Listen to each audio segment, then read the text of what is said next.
उत्तर प्रदेश, मध्य प्रदेश, राजस्थान, हरियाणा, छत्तीसगढ़ और अब बिहार भी इसी लाइन में शामिल हो चुका है, क्योंकि हमें बहुत जल्द इसमें वैकेंसीज दिखने को मिलने वाली हैं। तो आज इस वीडियो में मैं बात करने वाली हूँ, बेट क्या है, बेट मान्य होगा या नहीं होगा, क्या एलिजिबिलिटी क्या रहने वाली है, एग्जाम पैटर्न क्या रहने वाला है, कब से आपको इसकी नोटिफिकेशन देखने को मिलेगी। तो ये विज्ञापन आपको मेरे पीछे दिख रहा है, यहाँ पे साफ साफ लिखा है कि जो कि नया आयोग अब स्टैब्लिश हो गया है, तो फिर बहुत जल्द जो कि 13 सरकारी विश्वविद्यालयों में ऑलरेडी अगर हम बात करें तो सरकारों ने अपना जो लेटर है वो भेज दिया है विश्वविद्यालयों की ओर मांगने के लिए कि कितने पद उनके खाली हैं। आप देख सकते हो रिक्तियां तो मांग ली गई हैं, लेकिन विश्वविद्यालय उनको भेजने में देरी कर रहे हैं। और जैसे ही इनके पास ये वैकेंसीज आ गई कि कौन से डिपार्टमेंट में किस सब्जेक्ट में कितनी पोस्ट वेकेंट है, उसके बाद हमको ये नोटिफिकेशन देखने को मिल जाएगा। इसमें सबसे खास बात क्या है कि ये जो वैकेंसीज आने वाली हैं वो सिर्फ असिस्टेंट प्रोफेसर की नहीं होंगी, बल्कि इसमें एसोसिएट प्रोफेसर और प्रोफेसर की भी इसमें वैकेंसी, आपको वेकेंट पद जो है वो देखने को मिलने वाले हैं, जैसा कि आप यहाँ पे ऑलरेडी देख सकते हो। चलिए अब हम बात कर लेते हैं आखिर कि इसका एग्जाम पैटर्न क्या रहने वाला है। तो जैसा कि अभी हमने हाल ही में देखा, चाहे हम एमपीपीएससी की बात करें, एचपीएससी की बात करें या फिर हम यूपीपीएससी की बात करें, तो उसमें रिटन टेस्ट आ गया है। तो यहाँ पे भी उन्होंने यही चीज को लागू करते हुए साफ साफ लिखा है कि असिस्टेंट प्रोफेसर, ध्यान में रखिए, असिस्टेंट प्रोफेसर का जो चयन होने वाला है उसमें आपकी लिखित परीक्षा आएगी, यानी कि रिटन टेस्ट होगा जिसमें 80% उसका वेटेज है। 80% के बाद आपका इंटरव्यू का वेटेज होगा 12% और अनुभव यानी कि एक्सपीरियंस भी यहाँ पे 8% उसमें वेटेज रखेगा। अब आ जाओ एसोसिएट प्रोफेसर और प्रोफेसर की एलिजिबिलिटी क्या होनी चाहिए, एग्जाम पैटर्न क्या होना चाहिए। तो उसमें आपका डायरेक्ट रिक्रूटमेंट होगा, ठीक है। असिस्टेंट प्रोफेसर में आपको ये जो वेटेज मैंने बताया वो आपको देखने को मिलने वाला है। अब रही हम बात करें बेट की, तो मैम अभी तो इस वैकेंसी में बहुत टाइम है, क्योंकि अभी तो बिहार पहले बेट की नोटिफिकेशन निकालेगा, फिर बेट का एग्जाम होगा, फिर यहाँ पे वैकेंसीज निकलेंगी और फिर इसका एग्जाम होगा। तो ऐसा बिल्कुल भी नहीं है, क्योंकि बहुत अभी रिसेंटली अगर हम टीचिंग की बात करें तो इन्होंने अपना एस्टेट की परीक्षा कंडक्ट करवा ली बिल्कुल अच्छी तरीके से। बीपीएससी की नोटिफिकेशन कभी भी आ सकती है।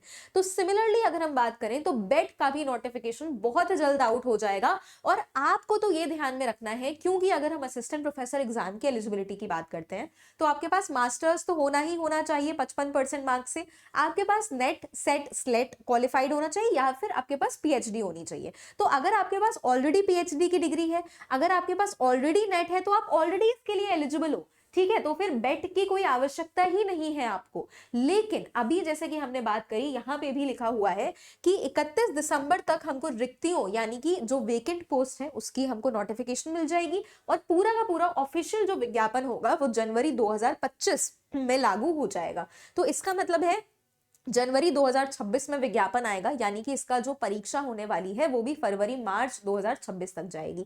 तो उसमें आपका नेट अगर आप इस दिसंबर क्वालिफाई कर जाते हो तो आप इसके लिए एलिजिबल हो जाओगे। इन केस आपका नेट क्वालिफाइड अभी तक नहीं है तो ये बिल्कुल सही मौका है, आपको इस बार नेट क्वालिफाइड कर लेना है। बेट के भरोसे नहीं बैठना, ये सोच के नहीं चलना है कि अभी तो बेट आएगा, अभी तो फिर नोटिफिकेशन आएगा, फिर परीक्षा होगा। चीजें बहुत जल्दी जल्दी फटाफट से 1 महीने के अंदर ही शुरू हो जाएंगी। तो इसी के साथ साथ हम बता दें कि हमारे पेड बैचेस जो हैं वो लाइव हैं। अगर आपका नेट क्वालिफाइड अभी तक नहीं है तो इट्स हाई टाइम, क्योंकि राज्य जो है वो बिल्कुल एक्टिव हो गए हैं, वो यूथ को रोजगार एम्प्लॉयमेंट दे रहे हैं, बहुत सारी वैकेंसीज निकल रही हैं, बहुत सारी गेस्ट फैकल्टीज पे भी वैकेंसीज इधर में हमको देखने को मिली। तो अगर आपका नेट क्वालिफाइड नहीं है तो प्लीज क्वालिफाई कर लो हमारे पास पेड बैचेस में एनरोल होके, जिसमें अभी ऑफ भी चल रहा है।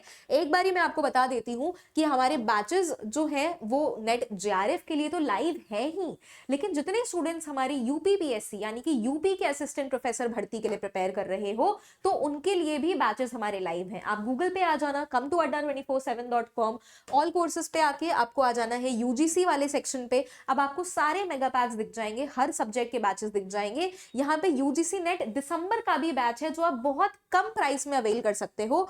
और यहाँ पे बैच है हमारे उत्तर प्रदेश असिस्टेंट प्रोफेसर का, बहुत सारे सब्जेक्ट्स हैं जैसा कि आप देख सकते हो, commerce, home science, English, botany, history, physical education, sociology, computer, जिस भी आप परीक्षा के लिए प्रिपेयर कर रहे हो, आप यहाँ पे आके एनरोल हो सकते हो। आपको कोड अपना लगा देना है, जो अभी मैं आपको बता देती हूँ।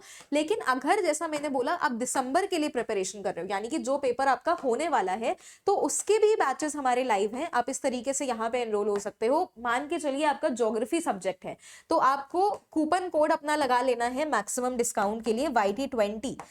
ये सेम कूपन कोड लगेगा आपके असिस्टेंट प्रोफेसर वाले बैच में भी, यानी कि यूपी के बैच में भी, और सेम कोड आपको यूजीसी नेट के भी पैक्स में लगाना है। जैसे ही आप लगाओगे आपको 16,000 16,500 का ऑफ पड़ जाएगा।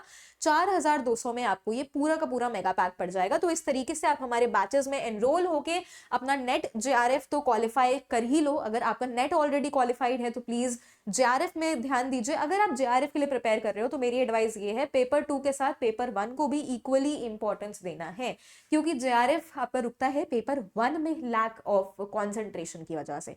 ठीक है, तो बिहार में भी assistant professor, associate professor, professor की वैकेंसी हमको बहुत जल्द देखने को मिलने वाली है। अब आपको क्या करना है, आपको सिर्फ और सिर्फ अपनी प्रिपरेशन यानी कि अपने सब्जेक्ट में मास्टरी हासिल करनी है। फिर वैकेंसी तो आ ही जाएगी, नोटिफिकेशन और एग्जाम भी बहुत जल्द हो जाएगा। तो इसी तरीके से चैनल पे जुड़े रहें, सब्सक्राइब करें यूजीसी नेट एरर 24/7 को, और किसी भी और डाउट्स के लिए, रेगुलर अपडेट्स के लिए बाकी chat box, comment box is always open for you for any other doubts. Thank you very much.